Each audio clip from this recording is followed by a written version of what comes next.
आळंदी हे महाराष्ट्र राज्यातील पुणे जिल्ह्यातील एक गाव आहे.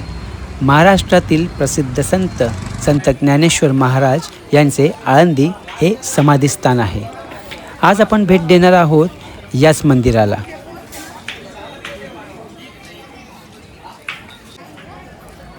आळंदी हे शहर इंद्रायणी नदीच्या तीरावर वसलेले आहे.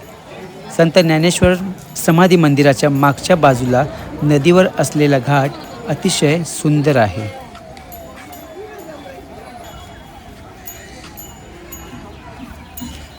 मंदिराबाहेर इंद्रायणी नदीचा पवित्र घाट आहे, जिथे भाविक स्नान करतात व नंतरच मंदिरात प्रवेश करतात.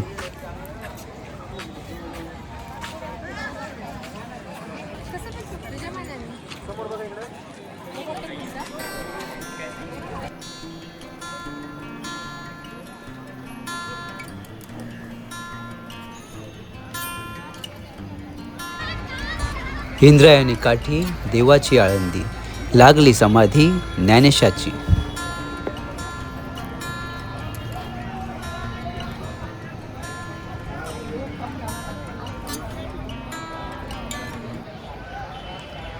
इंद्रायणी नदीच्या घाटावरच आपल्याला आल्या जाणवते ते भक्तिमय वातावरण.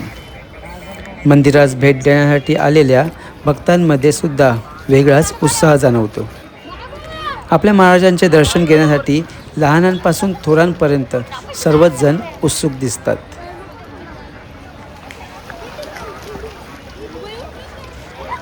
समाधी मंदिरामध्ये जाण्या अगोदर नदीवर हातपाय धुवून घेतले. नदीवर लहान थोर आंघोळ करताना दिसले. लहान मुलांमध्ये देखील वेगळाच उत्साह जाणवला.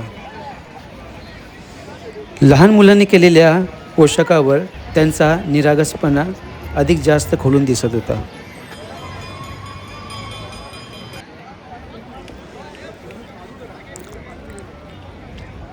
या मंदिरास भेट देण्यासाठी मी प्रवास केला ट्रेनने. सकाळी ठाणा स्टेशनवरून डेक्कन एक्सप्रेस पकडली आणि गाठले पुणा स्टेशन. तेथून जवळच असलेल्या तुकाराम शेठ वाहनतळावरून आळंदी जाण्यासाठी गाड्या सुटतात.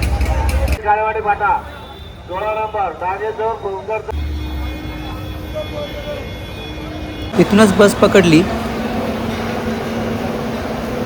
एका व्यक्तीस 50 रुपये. आळंदी येथे पोचण्यासाठी आपणास जवळजवळ 1 तास लागतो. आता काही दिवसांवर आली आहे आषाढी एकादशी आणि आषाढी एकादशीच्या निमित्ताने मी आलो आहे आज संत ज्ञानेश्वर महाराजांनी घेतलेल्या संजीवन समाधीच्या ठिकाणी, म्हणजे देवाची आळंदीला. त्या देवाच्या आळंदीला आपण बघणार आहोत समाधी मंदिर आणि त्याच्या आजूबाजूची मंदिरं. चला तर मग जाऊया समाधी दर्शनाला आणि बघूया. ही मागे दिसते ती इंद्रायणी नदी आहे. त्या घाटावरती आपण पहिला आंघोळ करूया. इंद्रायणी नदीचे दर्शन व घाट बघून झाल्यावरती मी चाललो आता मुख्य मंदिरामध्ये.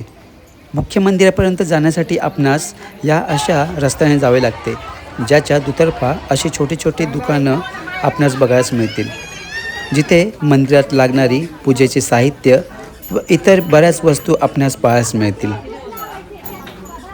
उदाहरणार्थ झाले ते प्रसाद, लहान मुलांची खेळणी, तुळशीच्या माळा, अबीर, गुलाल, पुस्तकं, अशी बरीच काही गोष्टी आहेत. मंदिराच्या शेजारीच आहे विनामूल्य चप्पल स्टँड. काहींना हे माहितीच नाही, लोक कुठेही चप्पला काढत होते. इथे एका महिला मंडळाची विठ्ठल रखुमाईची पालखी आली होती. त्या पालखीमध्ये महिला व लहान मुलांचा जास्त समावेश होता. लहानपणापासूनच मुलांना भक्ती मार्गसुद्धा समजला पाहिजे.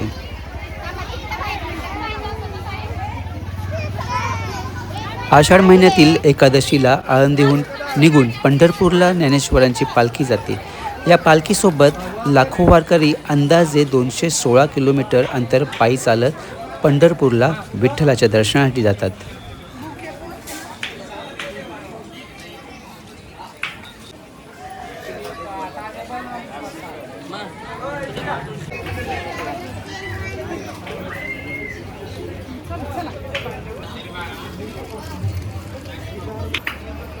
प्रवेशद्वारावरच आपणास दिसते ती श्री गुरु हैबतराव बाबा पायरी. हीच ती पायरी आणि पायरीखाली आहे हे छोटेसे स्मारक.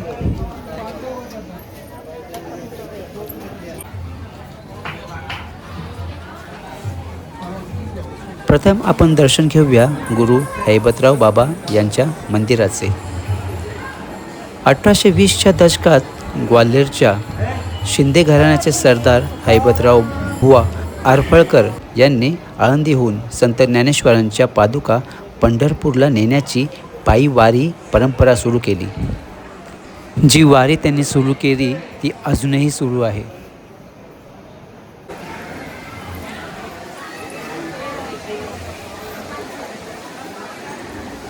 ह्या इथून जायचे आहे आपल्याला समाधी मंदिराकडे.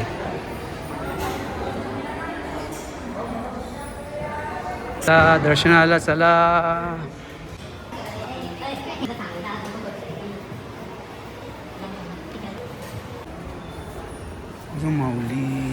संत ज्ञानेश्वर महाराजांनी वयाच्या 21व्या वर्षी येथे समाधी घेतली. त्यानंतर 1580 ते 1600च्या दरम्यान आंबेकर देशपांडे यांनी समाधीवर सध्याचे मंदिर बांधले, ज्याचा विस्तार मराठा साम्राज्य आणि पेशवे काळात झाला.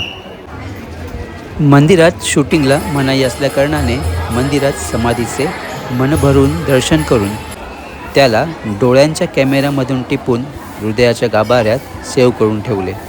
असे सुंदर दर्शन घडले.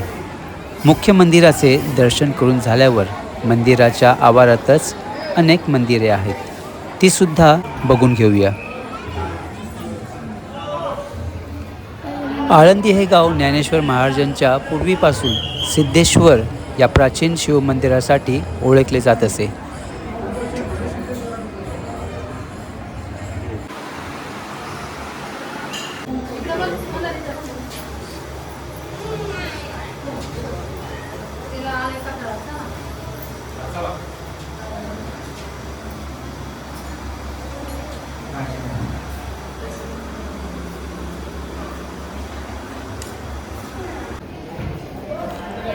अवघाची संसार सुखाचा करीन, आनंदे भरीन तिन्ही लोक.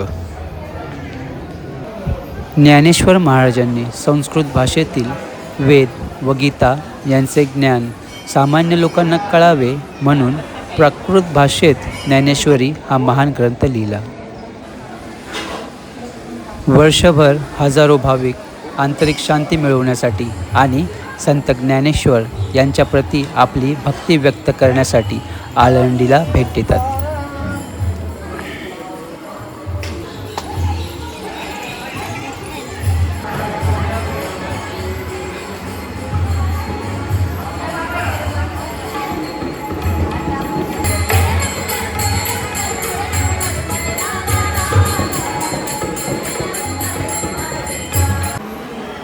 हे मंदिर आळंदीचे मुख्य श्रद्धास्थान आहे.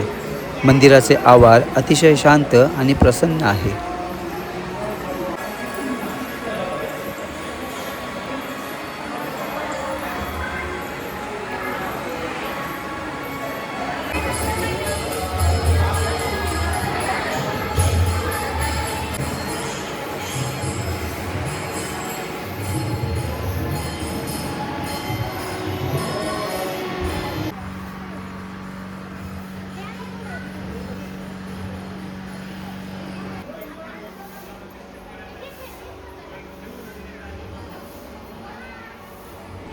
समाधी मंदिरात एक भव्य अजान वृक्ष आहे.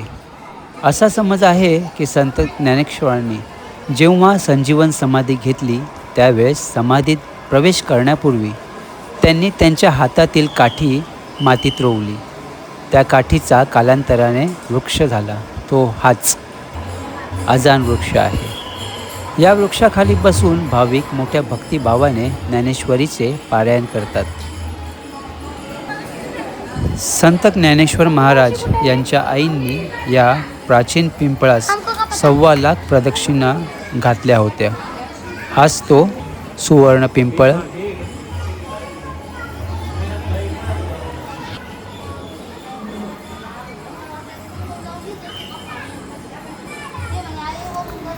मंदिर आवारातील मंदिरे बघून झाल्यावरती तुम्हाला प्रसाद घ्यायचा असेल तर आतमध्ये तुम्ही घेऊ शकता 10 रुपयाचा एक लाडू. ज्ञानेश्वरीच्या शेवटी त्यांनी संपूर्ण मानवजातीच्या कल्याणासाठी विश्व प्रार्थनेचे पसायदान लिहिले आहे. ते मराठी साहित्यातील अत्यंत लोकप्रिय आणि पवित्र काव्य मानले जाते.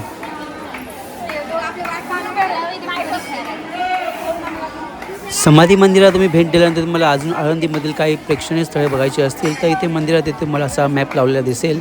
ते बघून तुम्ही तेही स्थळे करू शकता. पंढरपूरला जसे चंद्रभागेच्या किनारी भक्त पुंडलिकाचे मंदिर आहे, तसेच इथे सुद्धा इंद्रायणी नदीच्या किनारी पुंडलिकाचे मंदिर आहे. ते सुद्धा तुम्ही आवर्जून बघा.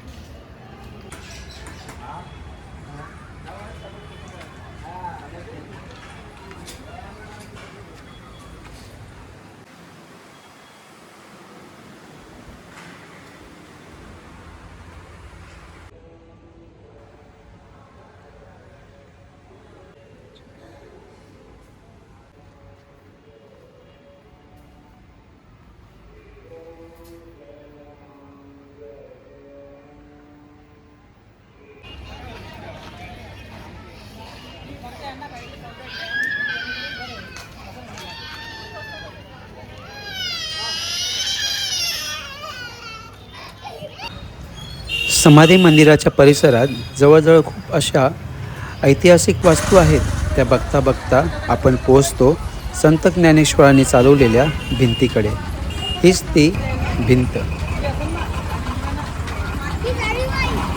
चांगदेव नावाचे एक ज्येष्ठ योगी ज्ञानेश्वर महाराजांच्या भेटीला वाघावर बसून आले होते. त्यावेळी ज्ञानेश्वर आपल्या भावंडासोबत एका भिंतीवर बसले होते. चांगदेवाची भेट घेण्यासाठी ज्ञानेश्वरांनी या भिंतीलाच चालवत नेले अशी आख्यायिका आहे. हीच ती भिंत. ज्ञानेश्वर महाराजांनी चालवलेली भिंत ही.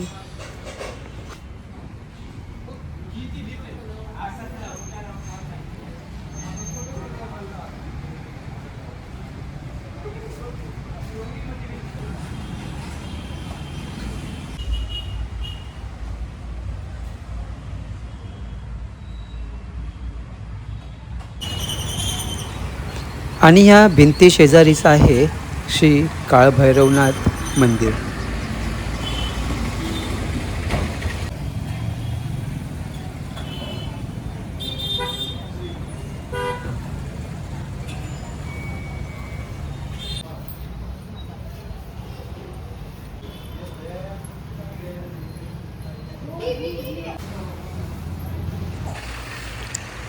आता आपण भेट देणार आहोत समोरचे दिसते आहे त्या मंदिराला.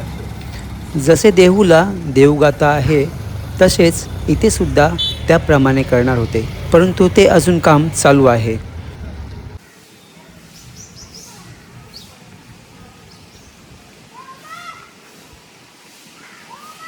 तिथे आपणास दिसतात त्या अशा फक्त आतमध्ये मूर्त्या आहेत.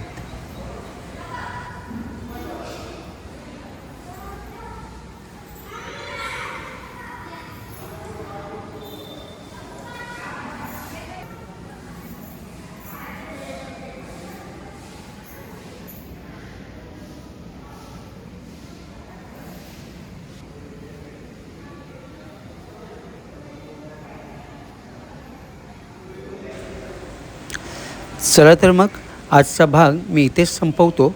व्हिडिओ आवडल्यास लाईक करा आणि माझ्या चॅनलला अजून कोणी सबस्क्राईब केले नसेल तर सबस्क्राईब जरूर करा. बेल आयकनचे बटन दाबा जेणेकरून तुम्हाला माझे पुढचे व्हिडिओ बघायला मिळतील.